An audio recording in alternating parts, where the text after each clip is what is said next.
Hello, I'm ABX and welcome back to the video. So today I'm going to come clean and just honestly admit I have made a giant mistake in 2 videos now because I have made references to a claim about there being only one blacksmith you can find per NPC village. And as it turns out, I'm entirely wrong on this, and I think it's really important to, kind of explain when I'm wrong on something this big, not only for the principle of it, because I don't like being wrong on the internet, but also because I think it's important that again, explain this sort of stuff so that you can trust me, hopefully more when I am right or when I'm saying something that is important. So in today's video, I'll be explaining how you can get 2 blacksmiths per 1 NPC village. Like the video if you do like it, because it helps out the channel a lot, and lets know you do like these sorts of videos. But with that said, let's get straight into, I guess, the NPC village talk today. Because, yeah, it is to do with the fact that NPC villages in Minecraft can only generate with 1 blacksmith chest most of the time under normal circumstances. If you have a normal Minecraft world, you can only generate with 1 church, 1 blacksmith, and a whole bunch of other criteria. This is something I've tested over thousands of villages. It is, in fact, the truth. But there is one crucial mistake I made when I was referencing how,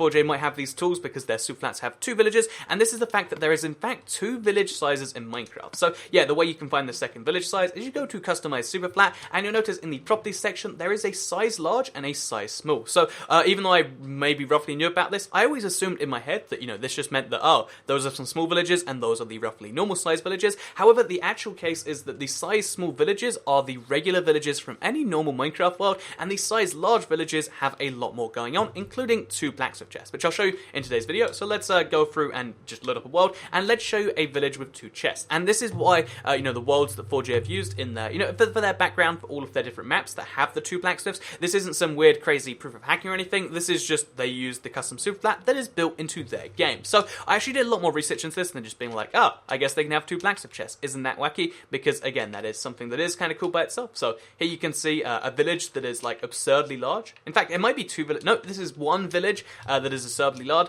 because you'll notice that when you turn on the large world size, you actually increase the maximum number of buildings you can have, you increase the size the village can have, and you basically create these, they're not, I guess they're massive villages by the terms of a normal world, but they're not massive in your head. Like, I mean, this is a particularly big example, but most of these villages are just, like, slightly above average normal size, and in this case, as you can see, it really is just like, oh yeah, that's about a normal Minecraft village, right? Maybe a larger one in normal world. So yeah, exactly, when you see large villages, you think, oh, I guess these are just villages with more space going on them. However, when you turn on the large village, you actually alter a whole bunch of stuff about that village, including the maximum number of, like, huts it can have, the maximum number of houses it can have, the maximum number of, like, the crop planters or the farms they can have. It goes up from being, like 3 to 8 of those, which is still a lot of crops to have, to being up to 11 separate planters of crops. And to kind of show that, let's find a village like this one right here, which seems to have the maximum number of most things really, really closely compacted. Maybe not maximum number of farms, but you can see how there's just so much going on here, and that is because the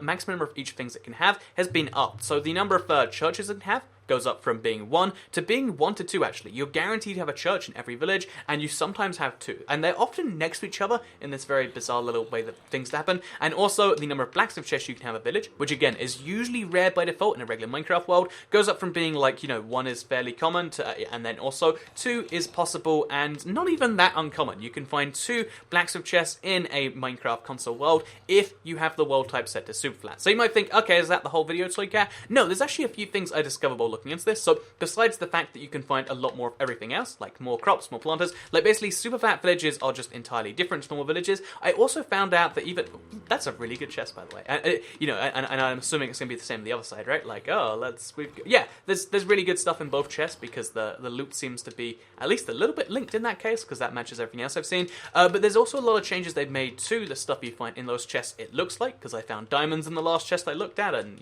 I think I found really good diamonds for that too, but as well as, being able to just find, like, oh yeah, so you get better loot in more chests, in more buildings, in more villages. I found it really interesting that we have the village size option on console, but that's not something they have on the PC or on the Pocket Edition. In fact, the large village size for superflat, you might figure that's just a weird, wacky change to the game, but it's actually the default option when it comes to the PC and the Pocket Edition, which is very, very strange. There isn't any turning that off, because for some reason they decided that superflats, this one type of world where you just have dirt, bedrock, this is meant for building. For some reason, superflats deserve to have more villages villages, and they deserve to have larger villages, which is something I could never entirely wrap my head around, but it's something that is in fact the case. And yeah, again, maybe that spans some different conspiracy theory, but if you want, you can have these villages anytime you like, because it is an option you have by default on console. So as well as just kind of proving that, oh yeah, this is one thing I said that's wrong, because it's something I said twice, and I'm like, I'm very regretful when I make a big claim like that and it's based on nothing. I think something else that is important to go ahead and get done, so let's back out this world, is to show you two things at once, actually. One is a brand new super flat thing you might not have done yet, that's I found to be quite interesting,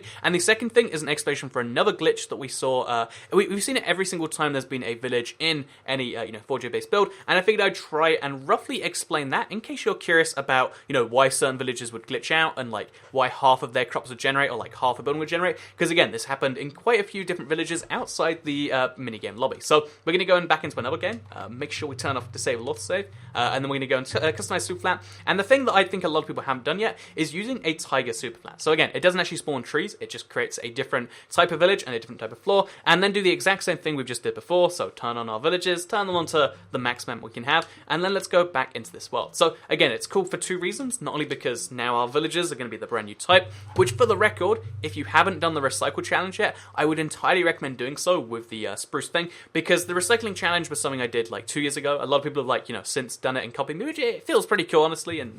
But yeah, it's a thing unrelated. But yeah, basically it's where you take every single block in a village, you destroy the whole thing by hand, and then you try to work out, and then you try to build something with all the bits you had. And although my recycling challenge was a little bit awful, it was still a lot of great fun, and it's something I entirely recommend. So destroy a village, make it out of something new, and you can do that with a tiger village, because now we have these, we can make these in super flat worlds, and if you're doing anything with a super flat in survival anyway, I would totally recommend these. But yeah, something else that I found to be very interesting is the fact that in the the battle lobby before, you might have noticed how sometimes the villages would glitch out, and also one thing that I found bizarre is that even though they didn't update the map, they updated the crops so that they would spawn with beetroot after the beetroot update came out, which didn't make any sense to me. Like, why did they need to update the outside of the map? And the answer to that is I don't think they did. So if you're curious as to how that even makes sense, like how it updated without them updating it, I think what happened is, let's come up with a cool example. Let's say this is our battle map. This is, what we're meant to be doing. Anything outside of here, we don't expect anyone to see. This means that we'd never walk outside there. Like, we haven't seen the rest of our...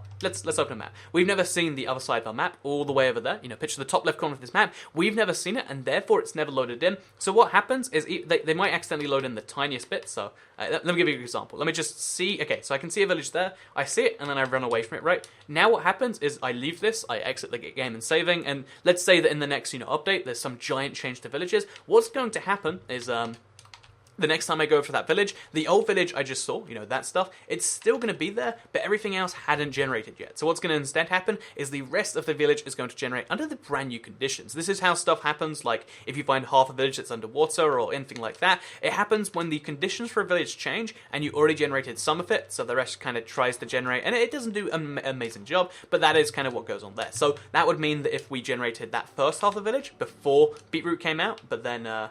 Okay, that's a bad example. Let's say we generated it before beetroot came out, and there isn't beetroot here. Then, the rest of the village could still have the chance of generating with beetroot somewhere in it.